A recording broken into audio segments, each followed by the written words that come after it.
all for joining me here today. I'm Terie Norelli, House Democratic Leader. The recent attacks on women's health by New Hampshire House Republican leadership have been appalling. I never thought in 2012 that women would once again have to be fighting for access to contraception. This only goes to show that the House Republican focus on jobs is nothing more than lip service. The fact of the matter is they have been focused, like a laser, on social issues and put jobs and the economy on the back burner.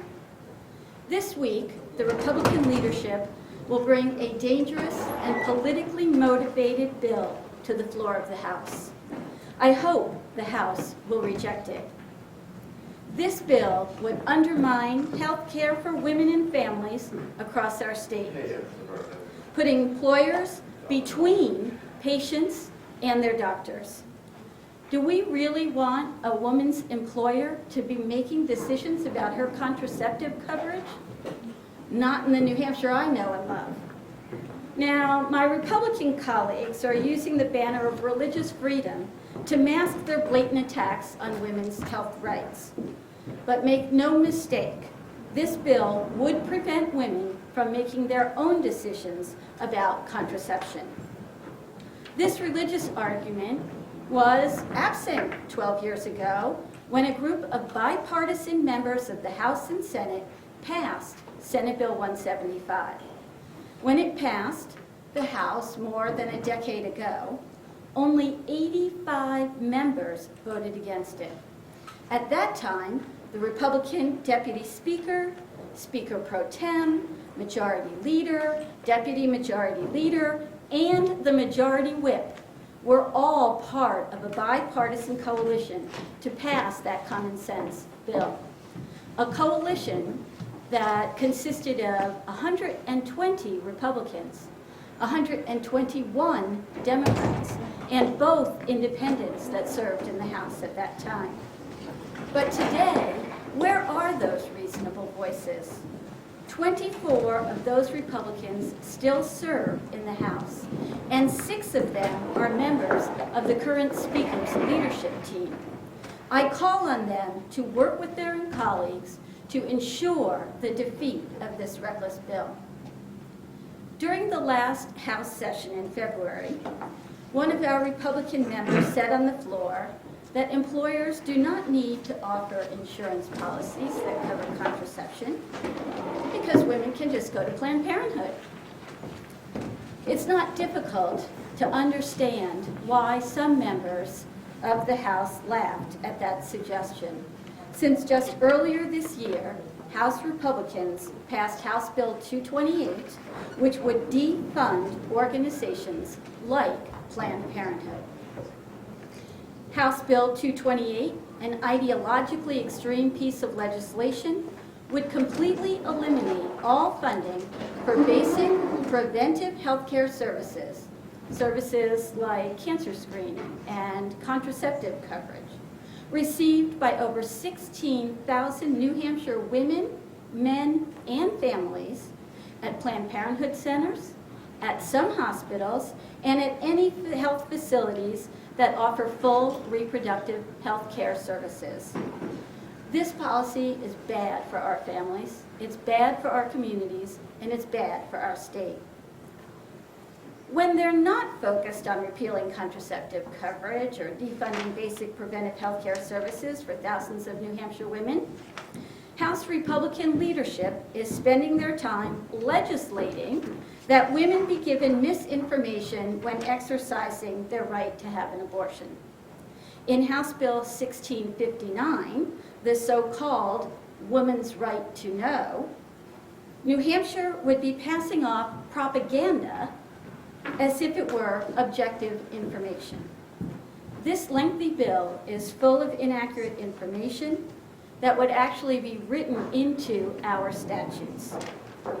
This disputed science has no place in our RSAs, and it certainly should not be forced upon our citizens. Yet, that's what this bill would do.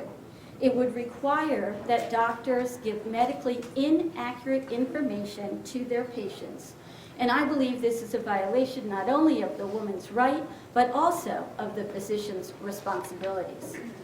A woman's health must be paramount. New Hampshire physicians should be free of legislative interference when they are making medical judgments. And legislators certainly have no business inserting themselves in the doctor-patient relationship.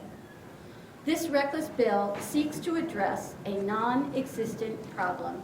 It is not only unnecessary, it is dangerous. House Republicans are out of touch with public sentiment. The majority should be focusing on job creation. That's what the public wants us to be doing.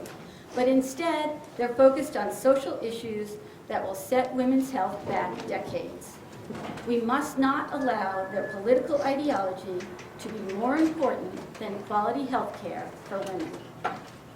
These bills, backed by House Republican leadership, bills that would let any employer deny women access to contraceptives, interfere with medical decisions, defund basic preventive health care, and tie the hands of doctors when making decisions regarding the best interests of their patients' health, would not create a single job. I truly hope that my Republican colleagues will get the message and work with Governor Lynch and House Democrats on common sense solutions to create jobs and to grow our economy. That's what we should be doing. Thank you.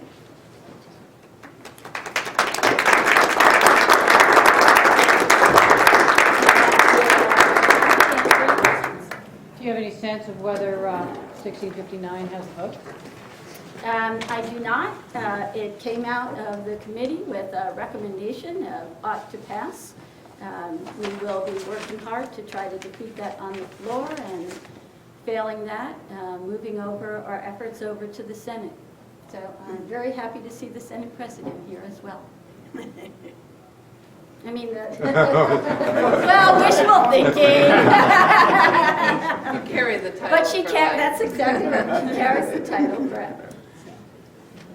I mean, you say that some of these bills indicate that the Republicans are out of touch. I mean, you know, do you see that out in the community? I mean, obviously on contraception, for instance, you know, the UNH Survey Center, they've never really done polling on it, which, you know, you can make of it what you choose. But I mean, how confident are you that people outside this building, outside, you know, activists? The UNH Survey Center has done polling on the issue of choice in the past. I haven't seen any recently, but in the past, New Hampshire has always been a state that is pro-choice. Whether you're polling Democrats, independents, or even Republicans, a majority of citizens in this state are pro-choice.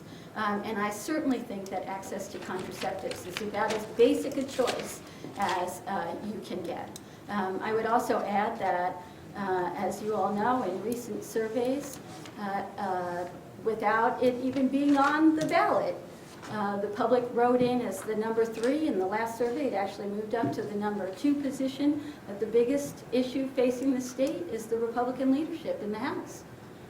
Are you at all surprised that there's so many women Republicans taking a strong position involving this Senator Kelly Ayotte, Pam Tucker, you know, a lot of... I must admit that I'm always surprised when any women take a position that does not allow women full access to the full range of healthcare services that they need, whatever their partisan persuasion. And as I said, there are a number of Republicans that serve in the House now that were here at the time that supported this legislation, and I trust that they will continue to support that legislation.